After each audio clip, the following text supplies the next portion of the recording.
Ողջույն հարգելի հեռուստադիտողներ, ATV 12 հեռուստաընկերության եթերում օբյեկտիվ լրատվական թողարկումն է, տաղավարում աշխատում է Սոնա Տոնականյանը։ Այժմ ձեր ուշադրությանն ենք ներկայացնում անցնող կարևոր իրադարձությունները Վրաստանում։ Հոկտեմբերի 30-ին Վրաստանում տեղական ինքնակառավարման մարմինների ընտրությունների երկրորդ փուլն էր, ներկայացնում ենք մանրամասներ։ Հոկտեմբերի 30-ին Վրաստանում տեղի ունեցավ մունիցիպալ ընտրությունների երկրորդ փուլը։ Քաղաքացիներն ընտրեցին 15 մունիցիպալիտետների և 5 ինքնավար քաղաքների Թբիլիսի, Բաթումի, Քութայիսի, Ֆոթի, Ռուսթավի քաղաքապետերին, ինչպես նաև 24 ընտրատարածքներում 42 մեծամասնական պատգամավորների։ Նշենք, որ տեղական ինքնակառավարման մարմինների ընտրությունների առաջին փուլի ժամանակ իշխող վրացական երազանքը հավաքել էր ձայների գրեթե կեսը կուսակցական ցուցակով, ստանալով 46.74%։ Բացի այդ, հենց առաջին փուլում 44 մունիցիպալիտետների քաղաքապետի ընտրություններում հաղթել են իշխող թիմի թեկնածուները։ Երկրորդ տեղը միասնական ազգային շարժումներ հավաքելով ձայների 30.7%-ը, չնայած նրան, որ Միացյալ ազգային շարժման քաղաքապետի թեկնածուներից ոչ մեկը չէր կարողացել հաղթել, ընդդիմությանն իր ձեռքբերումները համարեց հոկտեմբերի 2-ի թիմ ընտրությունների արդյունքները խոստանալով իշխող կուսակցության դեմ պայքարել արդեն երկրորդ փուլում։ Նախնական տվյալներով բոլոր քաղաքներում բացի Ծարենջիխայից առաջատար են իշխող կուսակցության թեկնածուները, ընդդիմությունը չի ճանաչում տեղական ինքնակառավարման մարմնի ընտրությունների արդյունքները։ Նշենք, որ Վրաստանում տեղական ինքնակառավարման մարմինների ընտրությունների երկրորդ փուլին մասնակցել է 1,024,406 ընտրող, որը կազմում է գրանցված ընտրողների 49.9%-ը։ Այս մասին ճեպազորություն հայտարարել է Կենտրոնական ընտրական հանձնաժողովի մամուլի քարտուղար Նատյա Իոսելյանին։ Նշվում է, որ Թբիլիսիում ընտրությունների երկրորդ փուլին մասնակցել է գրանցված ընտրողների 47.7%-ը, 478,642 ընտրող։ Կենտրոնական ընտրական հանձնաժողովի հրապարակած տեղեկատվության համաձայն ամենաբարձր ակտիվությունը կրկին Ռաջա Լեչխումիում է 59.9%, մինչդեռ ամենացածր ակտիվությունը շարունակում է մնալ Մցխեթա-Մթիանեթիում 43.2%։ Նատյա Իոսելյանի խոսքով որոշ դեպքերում արձանագրվել են ընթացակարգային թերություններ, սակայն դրանք պատճառ չեն դարձել քվեարկության գործընթացը դադարեցնելու համար։ Մեջբերում ենք. ուզում եմ շնորհակալություն հայտնել ընտրողներին ակտիվության և քվեարկության գործընթացում կարգավորումների պահպանման համար։ Ցանկանում եմ նաև շնորհակալություն հայտնել ընտրական հանձնաժողովի բոլոր անդամներին և աշխատակազմերին քվեարկության օրը բարձր մակարդակով կազմակերպելու համար, ասել է Իոսելյանին։ Տեղամասային ամփոփ արձանագրությունները կազմելուց հետո դրանք հանձնվում են համապատասխան ընտրատարածքային ընտրական հանձնաժողովներին և վերջիններիս կողմից կանավորվելուց հետո հնարավորինս սեղմ ժամկետում ուղարկվում են Կենտրոնական ընտրական հանձնաժողով և տեղադրվում կայքէջում։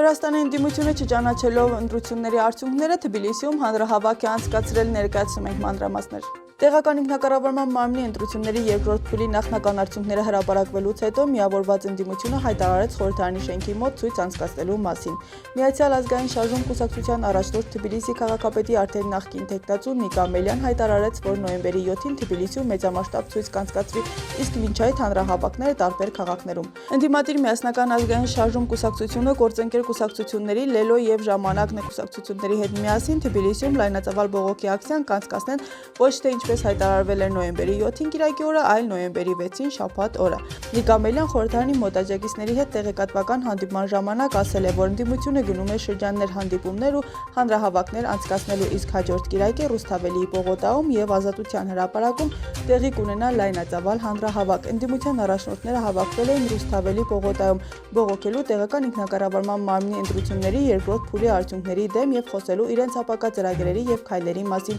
Հաջորդ կիրակի նոյեմբերի 7-ն է, բայց բանն այն է, որ 2007 թվականի նոյեմբերի 7-ն այն օրն է, որի պատճառով ազգային շարժում կուսակցությունը հաճախ քննադատում են։ Այդ ժամանակ նախագահ Միխայիլ Սաակաշվիլի կառավարությունը ոստիկանական ուժի կիրառմամբ ցրեց մի քանի բողոքի ցույցեր Թբիլիսիում, որոնք անցկացվում էին տարբեր վայրերում։ Իսկ օրվա վերջում հատուկ ջոկատայինները ներխուժեցին Իմեդի հեռուստաընկերություն, որն այն ժամանակ պատկանում էր օլիգարխ Պատրի Պատարկացաշվիլիին և սուր քննադատության էր ենթարկում Սաակաշվիլիի գործունեությունը, ով արդեն 3 տարի իշխանության ղեկին էր։ Ոստիկանության հատուկ գործողության արդյունքում Իմեդի հեռուստաընկերության տեխնիկական վնաս էր հասցվել, իսկ հեռարձակումն անջատվել։ Պիրվելի հեռուստաընկերությանը տված հարցազրույցում Ժամանակն է կուսակցության նախագահ Էլենե Խոշտարյան բացատրել է, որ հանրահավաքի պլանավորման ժամանակ շաբաթն ու կիրակին շփոթել են։ Հստակեցնելու բան չկա, ես կտրականապես բացառում եմ, որ հանրահավաքը տեղի կունենա նոյեմբերի 7-ին։ Իհարկե, ազգային շարժումը պետք է ամսաթիվ սահմանի։ Ես դա անհատապես չեմ որոշում, բայց ես կարծում եմ, որ դա բացարձակապես սխալ է, նույնիսկ խոսելու բան չկա, որ ակցիան չպետք է անցկացվի նոյեմբերի 7-ին։ Չգիտեմ, այն կանցկացվի 6-ին թե 8-ին, ամսաթիվը կտեղափոխվի առաջ թե հետ։ Ակցիան նախատեսված էր նոյեմբերի 6-ին, բայց շաբաթն ու կիրակի օրերը շփոթել էին դրա համար, թյուրիմացություն է տեղի ունեցել, հայտարարել է Խոշտարյան։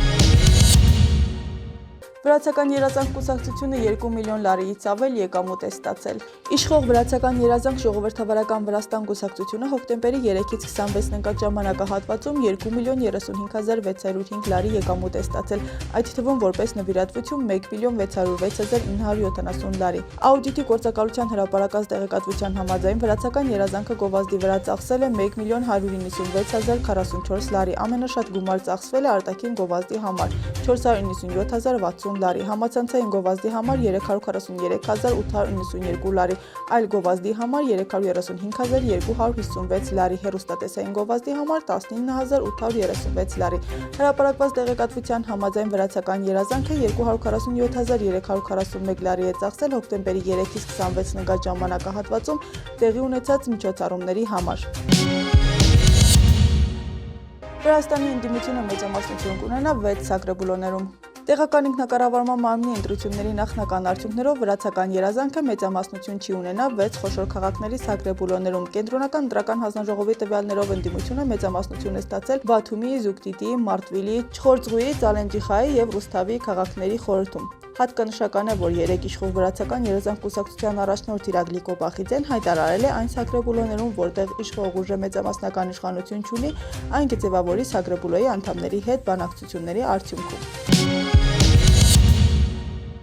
Շարունակենք թողարկումը այժմ համավարակի մասին։ Նախորդին Վրաստանում բացահայտվել է նոր կորոնավիրուսով վարակման 2141 դեպք։ Ընդհանուր առմամբ երկրում կորոնավիրուսի հաստատված դեպքերը 721,388-ն են։ Վրաստանում վերջին 24 ժամվա ընթացքում կորոնավիրուսից բուժվել է 5081 քաղաքացի, երկրում ընդհանուր հաշվով վարակը հաղթահարել է 665,599 մարդ։ Վրաստանում վարակից մահացել է ևս 44 քաղաքացի, ընդհանուր մահացածների թիվը 10,089 է։ Դրականության օրական ցուցանիշը կազմում է 10,77%, վերջին 14 օրվա ցուցանիշը 8,94%, իսկ վերջին 7 օրվա ցուցանիշը 8,83%։ Ախալքալակում այսօր 15 նոր դեպք է գրանցվել։ Ախալքալակում վաղը տեղումների հավանականությունը 70% է, ցերեկային ժամերին օդի ջերմաստիճանը կհասնի մինչև 10 աստիճան ջերմության, իսկ երեկոյան 2 աստիճան ցուրտ է սպասվում։ Օբյեկտիվի լրատվության համար այսքանն էինք նախատեսել, խաղաղ եւ առողջ մնացեք, կհանդիպենք։